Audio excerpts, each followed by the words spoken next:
Her nickname than by her real name. Her real name is Charisse Moser, but you may have heard her known as the Soup Mama. The Soup Mama is literally the bread and butter backbone of the convoys that took place across our country. She was the one that provided the kitchen to keep the, what is it, you keep a man's belly full and you just keep him working, right? So there he goes. So the Soup Mama is going to come up here. She's going to talk about the difference each one of us can make.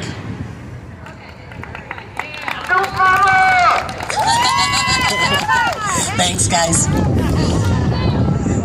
Good afternoon, everybody. Welcome to Philadelphia. This is my home state, for those of you that don't know. And for those of you that don't know me, I got my start at the convoy in Hagerstown this year, when the People's Convoy showed up in Hagerstown Speedway and started doing laps around the Capitol to let them know in Washington, D.C. that we were unhappy. I showed up there as a mom with a belief that united Americans can make a difference. I watched our brothers and sisters up north. That's where I started. I watched the Canadians get together, sit down in Ottawa and show Trudeau that they weren't going anywhere. I was really excited when I heard that the convoy was starting from out west and heading out here to the East Coast, where we live. Well, some of us. I'm a mom. I'm concerned. I have a lot of questions. When it comes to these mandates, when it comes to taking away my constitutional rights, I get a little angry. I get a little upset. And you get to see the mama bear come out. So I talked it over with my husband and my children who are here today, and they are an awesome support system. I have spent the last 4 months back and forth between Maryland, Virginia, D.C., and right here in Pennsylvania with my family. I spent a lot of the time cooking in Hagerstown. It started with a pot of soup and a coffee urn. I never meant to be anybody's cook.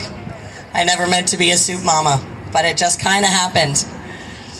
I spent every day down there in Hagerstown. I had a little kitchen. We started with some camp stoves and we started feeding everybody. And as I started feeding everybody, they all started coming to the kitchen and hanging out. As everybody starts to hang out, you get to hear what's going on. You get to hear everybody's stories. You get to hear the heartache and the pain and why people show up every single day.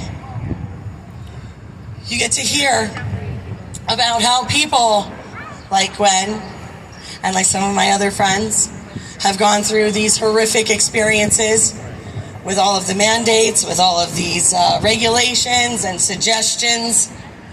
But the truth is that we are a free people. We have a constitution. And it takes every single one of us, no matter how small or insignificant that we think that we are, to show up. That's all you have to do, folks, is show up. Show up. Just stand there, say, how can I help? All you have to do is a simple question. How can I help? What can I do? What can I do to further this? If it takes standing out on a street corner with a sign yelling on a bullhorn, do it. If it takes creating a little kitchen in the back to feed your freedom fighters as they're driving around the Beltway, do it. If it takes running all up and down this beautiful country of ours, getting behind a microphone when you absolutely hate being in public, and saying, get out there, get up and do something, that's what you need to do. Our children and our children's lives and freedoms are at stake. It's not just our own, it's the generations that come after us. And what we need is to stand up for them because they can't speak for themselves. We, as parents, as grandparents, aunts, uncles, loved ones, we are their last line of defense. We're it, ladies and gentlemen. We are it. There's no cavalry coming. We are the cavalry. So I encourage every single one of you to go knock on your neighbor's door. Say hi. Introduce yourself. Get to know the teachers in your school. Get to know all the people on your school board. I'm sure a lot of you have seen a lot of those classes on Zoom. I'm sure that you've seen some of the curriculum that's been coming out. Yeah, that's right, boo. Talk to your teachers. Let them know you're not going to have it. Let them know in loco parentis does not apply with your children when they are in the school. Let them know you are their parent, not the government. I encourage every single one of you, to introduce yourself to those people. Make sure you get to your school board meetings. Make sure you get out, vote. Learn about your politicians. Do your research. Check their voting records. One person can always make a difference. One person. It takes one to stand up and somebody else to go, hey, look at that person standing there. Let me go stand with them. And then all of a sudden you got two. And then somebody goes, what's going on with that crowd over there? Let me go join those guys. And then all of a sudden you have three. And it snowballs. And you get to be friends and you get to be neighbors. And you realize that in a group, one individual may not be that strong. But when you stand together, you can accomplish great things.